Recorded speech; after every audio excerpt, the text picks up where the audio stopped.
I'm Robin, 30F, and I live with my husband Nate, 32M. We've been married for 5 years and have a pretty good life together.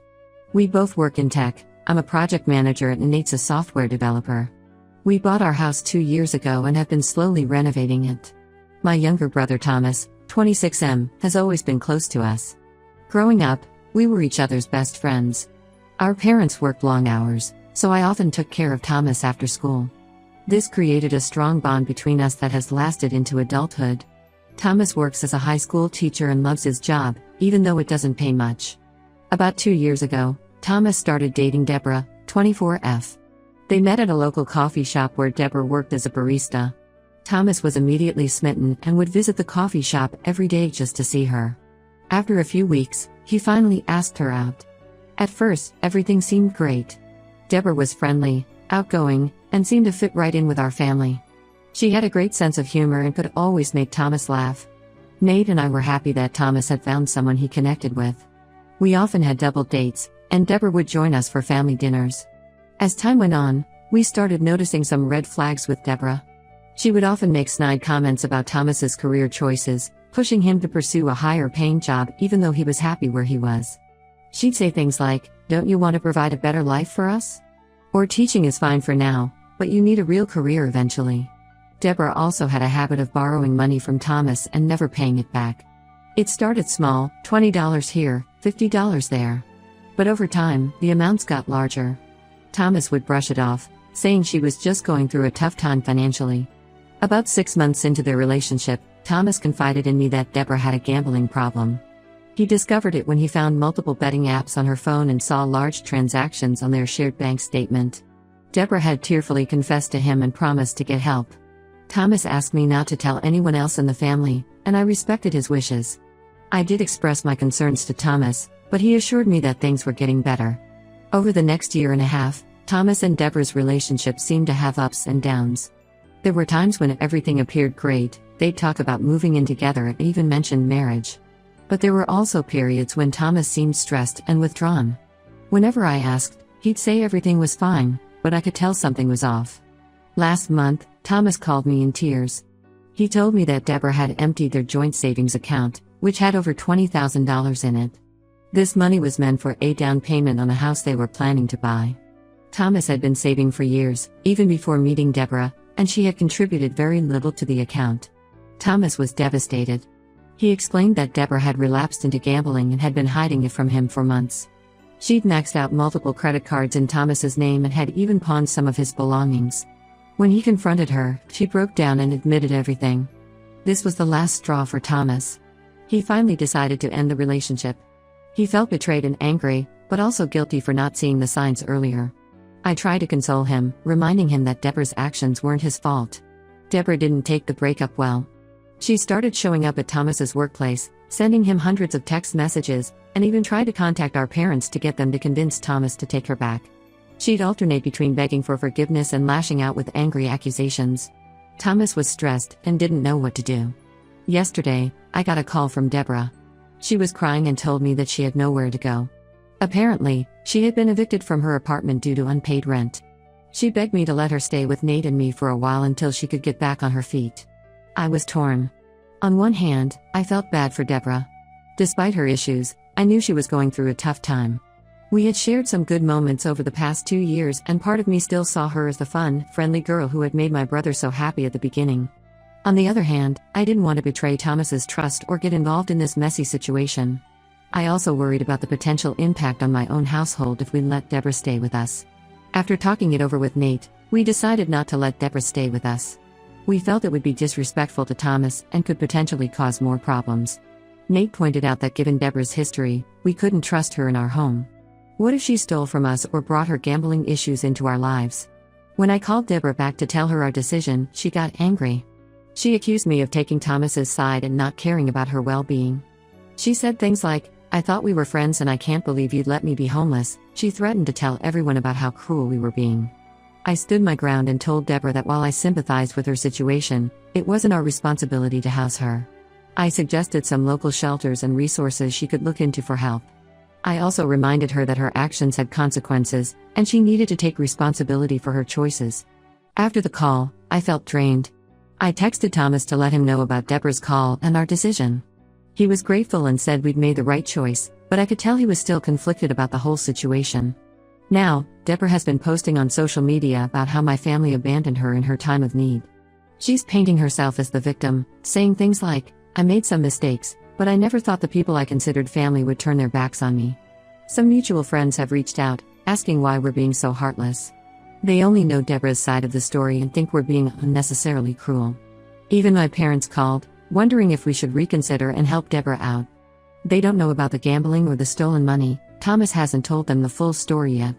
They remember Deborah as the sweet girl who used to bring them baked goods and help with yard work. It's hard to explain our decision without revealing Thomas's private business. I feel conflicted. Am I the asshole for refusing to let Deborah stay with us? Should I have done more to help her, despite her past actions? I don't want to be cruel, but I also don't want to enable her behavior or hurt my brother further. Thomas is grateful that we didn't let Deborah stay with us, but he's feeling guilty about the whole situation. He keeps saying things like, maybe if I had gotten her help sooner, it wouldn't have come to this. Nate is supportive of our decision but says we should be prepared for potential backlash from Deborah. I'm not sure what to do next.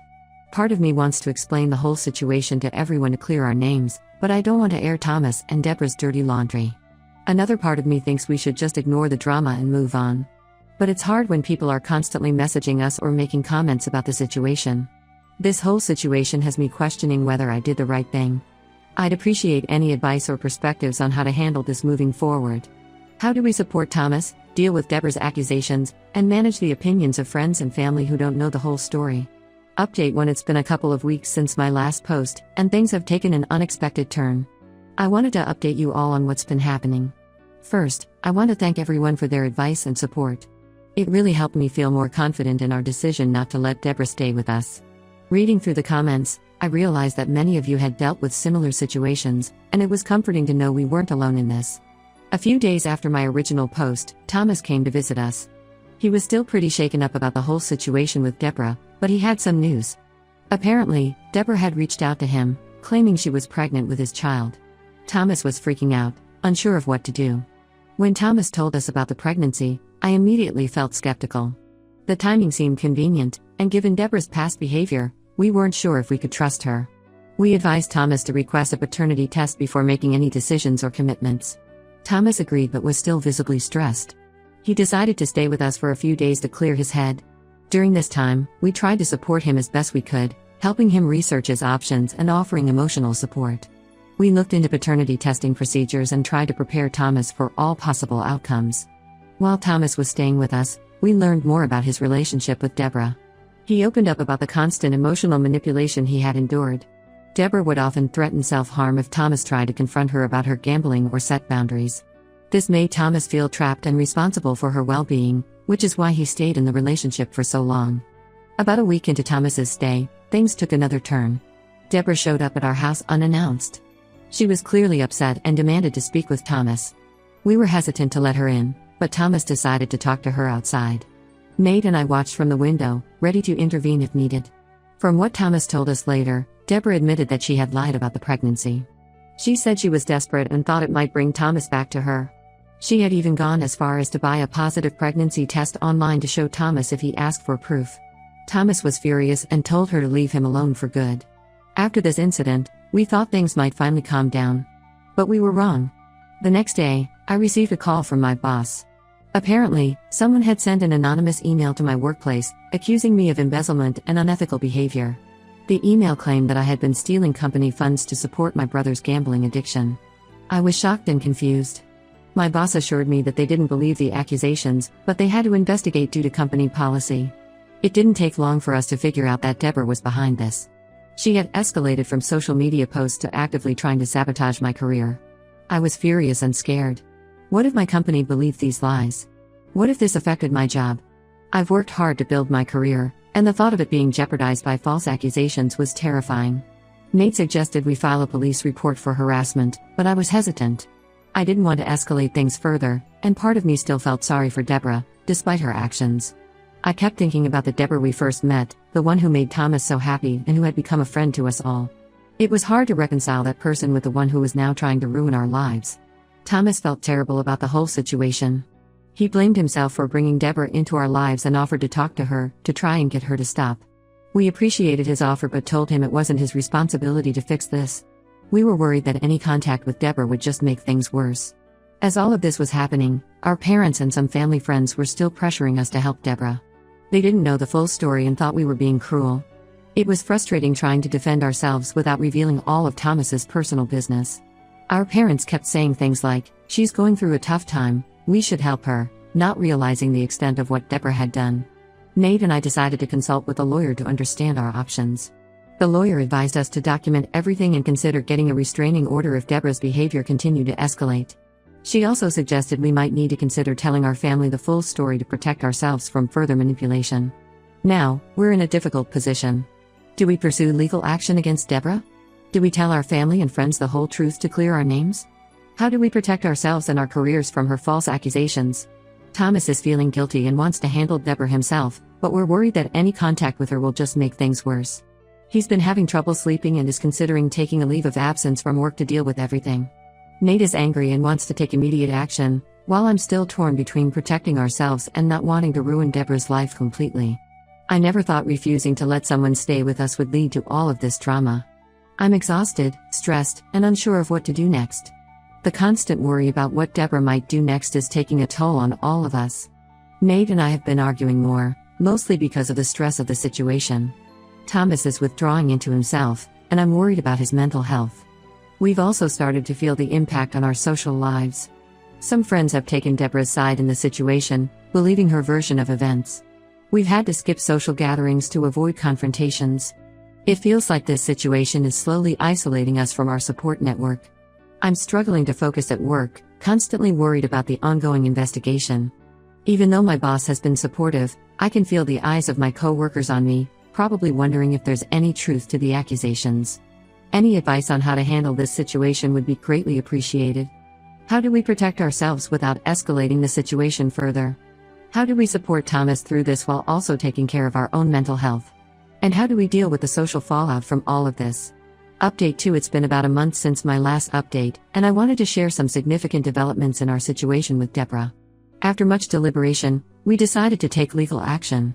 We filed for a restraining order against Deborah, citing her harassment and false accusations.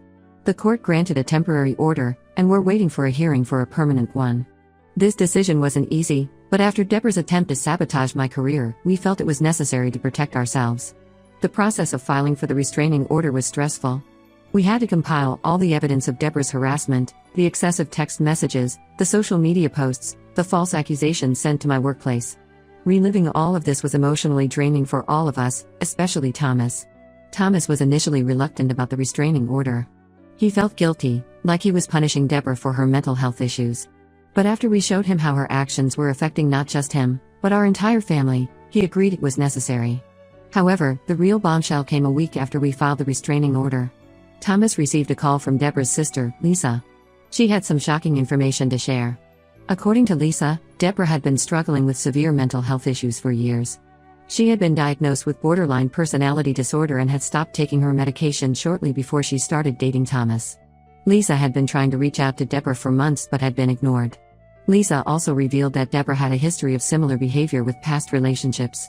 She would become obsessed, manipulate situations, and lash out when things didn't go her way. The gambling addiction was real, but it was intertwined with her untreated mental health issues. This information shed new light on the situation and left us all feeling conflicted. On one hand, it explained a lot of Deborah's erratic behavior. It made sense of the extreme mood swings Thomas had described, the intense fear of abandonment Deborah displayed, and her impulsive behaviors like gambling. On the other hand, it didn't excuse the harm she had caused.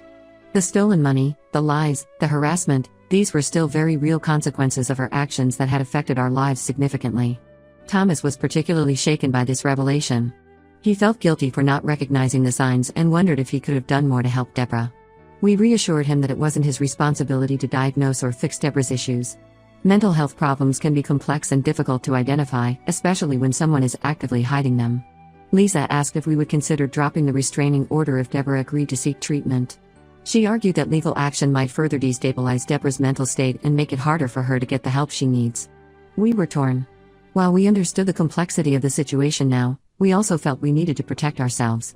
After a family meeting, including Thomas and our parents, who now knew the full story, we decided to proceed cautiously. We agreed to pause the restraining order process on the condition that Deborah enter a comprehensive mental health treatment program and agree to stay away from all of us. This decision wasn't easy.